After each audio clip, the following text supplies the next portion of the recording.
Muito bem, estamos de volta com o Momento Coamo. Obrigado pela sua companhia, pela sua audiência. O nosso encontro marcado toda terça-feira aqui no canal Coamo TV. O mercado do carbono, os paradigmas do mundo ambiental. E o que você, cooperado, produtor rural, tem a ver com isso é o destaque do nosso programa de hoje. Para isso, nós estamos recebendo aqui o professor Eduardo Brito Bastos. Ele é engenheiro agrônomo, formado pela Exalc.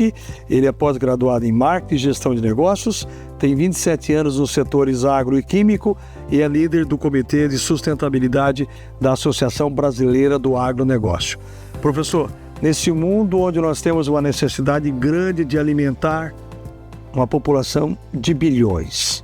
O que tem a ver essa relação do processo de uma agricultura sustentável com o mercado de carbono? Seja bem-vindo aqui ao Momento Coamo. Tem tudo a ver. Primeiro eu quero agradecer, dizer que é uma alegria enorme poder estar aqui de volta na Coamo e poder ter essa oportunidade, né, de conversar sobre o desafio de alimentar 10 bilhões de pessoas em 2050, mas ao mesmo tempo preservando a natureza e usando a natureza ao nosso favor, né? Fazendo a natureza produzir água. Boa parte da agricultura brasileira não é irrigada, a gente precisa da chuva e isso depende de ciclos climáticos. Então, uma boa agricultura, ela é amiga da agenda ambiental. Uma agricultura mal feita, ela é inimiga. O que a gente tem que fazer é promover essa agricultura que é amiga, que é boa, e ganhar dinheiro com isso, não tem nenhum problema. Na verdade, são coisas que se juntam e não coisas opostas, e esse é o caminho que a gente deve seguir. Muito bem, e dentro dessa produção sustentável,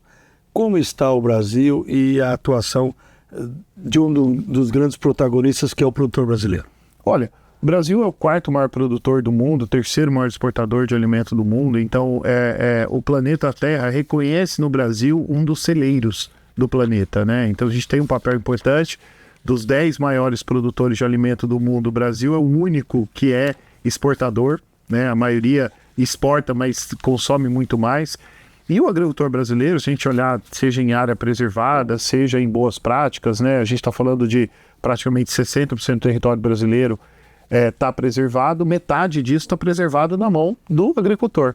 E se a gente olhar em boas práticas, plantio direto, só para dar um exemplo, Campo Mourão é uma das sedes, né, do plantio direto no Brasil, a gente está falando aqui de mais de 80% da área brasileira tem plantio direto, a maioria dos países está em 20%. Então, assim, a gente não deve em nada, pelo contrário, está muito bem, mas a gente carrega alguns desafios, como, por exemplo, o desmatamento, principalmente no bioma amazônico e no cerrado. E aí isso acaba contaminando a discussão de uma maneira ruim, mas que, de novo, a gente precisa enfrentar e precisa endereçar isso o mais rápido possível. O senhor esteve na quarta-feira do Agronegócio, Tecnologia e Inovação aqui em Campo Mourão. Dentro da sua palestra, o senhor falou um pouquinho sobre as emissões de gases do efeito estufa. O senhor, inclusive, falou da participação setorial nas emissões. Como é que está o Brasil com relação a isso? Como é que é essa distribuição? A pergunta é ótima, porque a gente está exatamente no inverso do resto do mundo. Boa parte do planeta Terra tem 75%, né, 3/4 da emissão ligados à energia. No Brasil, 75% das emissões estão ligadas ao uso da terra. 50% é desmatamento, 25% é agricultura. Então, são olhares muito distintos de solução. A solução para a energia é tirar fóssil, né, tirar petróleo, gás, carvão, usar mais renovável, elétrico. Para nós, a solução está em parar de desmatar e fazer agricultura conservacionista, cada vez mais e em maior escala. Então, as soluções são distintas, os valores de investimento são distintos, mas obviamente que são complementares. A gente também pode, né, fazer, trocar, por exemplo, combustível fóssil. Mas para nós, o maior desafio não está lá, né? O desafio nosso está em usar melhor a terra que a gente tem. Do outro lado, o mundo todo está de olho no Brasil. O Brasil, para muitos países e muitos núcleos, é um inimigo pela sua potencialidade e pela sua competitividade. O senhor falou isso na palestra, né? Eu comentei assim bastante que o Brasil incomoda, né? Então, para a parte de alimentos, em 10 anos, o próprio governo americano diz que a gente deve passar os Estados Unidos como sair de quarto e ir para terceiro maior produtor mundial. Então, claro que em muitos mercados a gente compete por acesso a esse mercado, né? A gente é o maior exportador de soja do mundo, é um dos maiores exportadores de milho do mundo, cada ano, né, varia ali, mas a gente está sempre entre os 3 primeiros, algodão, que era uma coisa impensável, né, 10, 15 anos atrás. Café, a gente é líder há mais de um século, mas esse papel de protagonista, claro que incomoda, mas a gente deve ter uma posição mais altiva de ter um diálogo construtivo, e dizer, olha, vamos aproveitar que a gente é uma potência agrícola, também ser uma potência ambiental, porque a gente tem a maior floresta tropical do mundo, a terceira maior do planeta Terra, depois de Rússia e Canadá, mas a gente tem uma oportunidade incrível de juntar essas duas agendas e mostrar para o mundo que a gente pode continuar suprindo comida, mas também ajudar no clima. Como é que está esse trabalho do Brasil? O senhor que acompanha o Brasil inteiro, inclusive com viagens internacionais, como é que está esse trabalho para unir essas duas agendas? Ele está avançando bem menos do que a gente gostaria e precisa. Esse é um ponto importante de dizer, não aqui nominando ministérios ou pessoas, mas realmente assim, falta ainda uma aproximação tanto do público quanto do privado, né, da agricultura, por exemplo, com o executivo, o legislativo, a agricultura tem uma relação muito mais próxima, mas existem várias iniciativas interessantes que a gente deve abraçar, como o Plano Nacional de Conversão de Pastagens Degradadas, o próprio Plano ABC, né, de agricultura de baixo carbono. Então existem estratégias de Estado que são favoráveis ao agricultor e que também são favoráveis ao meio ambiente, né? Fazer plantio direto é bom para a agricultura e para o meio ambiente. Fazer uso de biológico é bom para o meio ambiente, é bom para a agricultura.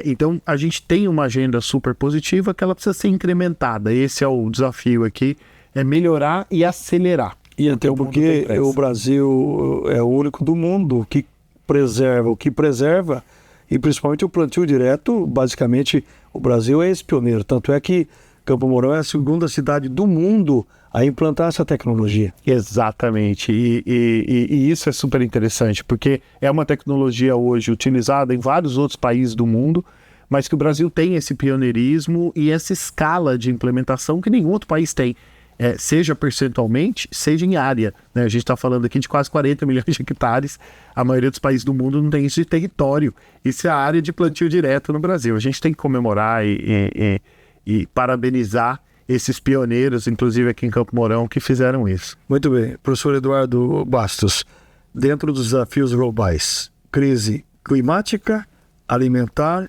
e energética, como é que é isso? São 3 das maiores crises que o mundo está vivendo.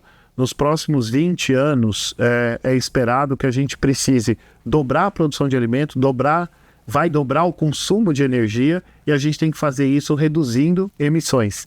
Então, essa combinação, né, ela é super importante para a manutenção da vida na Terra. A gente precisa comer, a gente precisa de energia, mas a gente precisa de uma temperatura adequada, né, e regimes de chuva ou qualquer outra coisa ligada a clima adequados. Então, trabalhar esse tripé é super importante, de novo, para a gente se aproveitar mais as oportunidades de negócio que estão vindo, acessar dinheiro mais barato, vender produtos premium que o mundo tanto está pedindo, acessar novos mercados, né? Isso é super importante. O Brasil, apesar de ser o terceiro maior exportador do mundo, a gente não vende alguns produtos para 5, 6 dos maiores mercados. Carne é um ótimo exemplo. Então, ainda tem um espaço enorme para a gente conquistar, mas a gente só vai fazer isso se a gente souber trabalhar melhor esse tripé. Muito bem.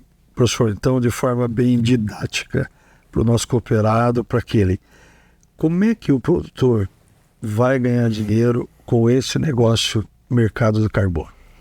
Primeiro, boas práticas. Então, sim, a lógica das boas práticas, e quem faz plantio direto vai entender muito bem, né, é reter mais água no solo, reter mais nutriente no solo, aumentar a capacidade produtiva.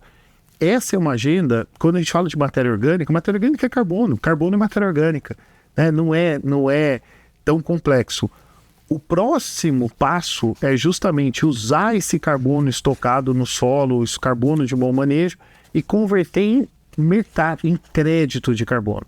Ao converter matéria orgânica em carbono, carbono em crédito de carbono, a gente tem um potencial de valorar aquele hectare em cerca de R$100 a mais. Então, para fazer exatamente o que a gente já faz, fazer cada vez melhor, obviamente, e conseguir R$100 a mais por hectare por estar fazendo isso. Isso é um número médio hoje do planeta Terra para a agricultura tradicional. Mas a gente pode ir para R$500, R$600 por hectare se a gente estiver trabalhando com cultivos como café, por exemplo, cana, ou floresta, que capturam ainda mais.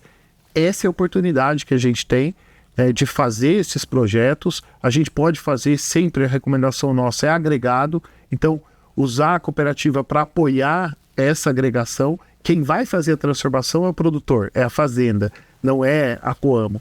Mas a Coamo pode ajudar agregando esses produtores para ter volume, para comercializar melhor, né? Ou para comprar um projeto melhor. Que na lógica comparativa é o que a Coamo faz muito bem feito há décadas, né? Exatamente apoiando e dialogando mais com o produtor, é o que a gente recomenda também em carbono. Certo. E como é que está essa realidade? Já tem produtor ganhando dinheiro?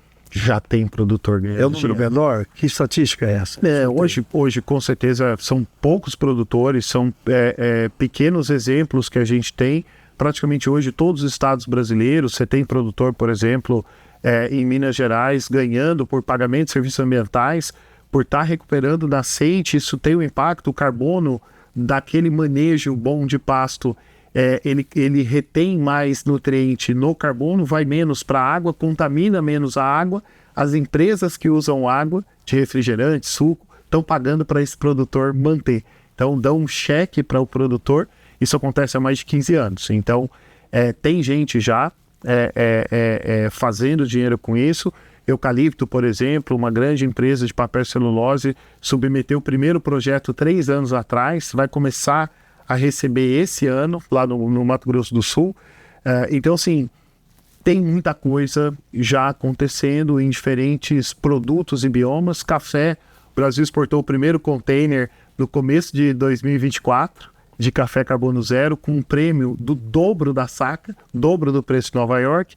E carne, há 2 anos atrás, um frigorífico brasileiro exportou o primeiro container de carne carbono zero, com 5% de prêmio na carne, e esse 5% foi repassado para a arroba do boi. O senhor acredita, então, que agora haverá uma velocidade maior com relação a isso? Haverá, porque o mundo está pedindo. Com mais urgência, inclusive? Com muito mais urgência. Esse talvez seja o principal ponto aqui da nossa prosa. O mundo tem pressa de resolver o problema da fome, mas também o problema do clima. E o Brasil pode endereçar esse desafio muito mais rápido que a grande maioria dos países. Quer dizer que o Brasil tem um papel preponderante nisso. Fundamental. Se eu tivesse que selecionar 3 países, o Brasil estaria entre os 3. Provavelmente, se eu tivesse que selecionar 2, estaria entre os 2. Muito bem. O senhor falou, inclusive, na sua palestra aqui em Campo Mourão, o senhor citou, inclusive, vários exemplos aí de crédito de carbono no mercado voluntário. Quer dizer, tem várias, como o senhor disse, tem vários aspectos, várias vertentes aí para proporcionar essa lucratividade, uma agregação nova de renda, né? Exatamente. Os 3 principais são manejo de agricultura, então trabalhar a agricultura, boas práticas agrícolas, estou falando de plantio direto, uso de biológicos, sistemas agroflorestais, recuperação de pastagens degradadas, tudo isso está dentro da área de agricultura. Tem um segundo bloco que é restauro, então é retornar à floresta. Esse é um potencial muito interessante que existe também no Brasil. E o terceiro, que são os excedentes de reserva legal. No Paraná isso não é tão comum, né? É uma área que já foi convertida há bastante tempo, mas você tem vários estados brasileiros que têm mais excedente, né? Você tem mais do que a lei permite que você conserve. Para o produtor que não quiser derrubar, você pode converter aquilo em dinheiro e em 6 meses, no máximo 1 ano, você consegue fazer dinheiro com aquele excedente de floresta. A agricultura vai levar de 2 a 3. Muito bem. Eduardo Basso, muito obrigado pela sua participação aqui. Qual é, então, diante desse cenário todo, qual é a mensagem final para os produtores e principalmente para os cooperados da Coamo? Trabalhar junto, implementar boas práticas e dialogar mais com os atores que já estão trabalhando nisso. Então, sentar mais com empresas que fazem esse desenvolvimento, com empresas de insumo, com cooperativas, para estruturar e apresentar mais projetos. O mundo está carente de projeto e você, produtor, pode ajudar muito a gente nessa jornada. Muito obrigado, professor, pela sua presença aqui no Momento Coamo, nesse tema relevante. E obrigado a você que nos acompanhou no Momento Coamo, e eu quero convidá-lo, o professor Eduardo Bastos será o entrevistado da edição de junho da nossa revista Coamo para falar um pouquinho mais sobre esse tema importante que é o mercado do crédito de carbono para você cooperado da Coamo. Obrigado pela sua audiência e pela companhia. A gente volta na semana que vem. Coamo, a vida é a gente que transforma. Até lá!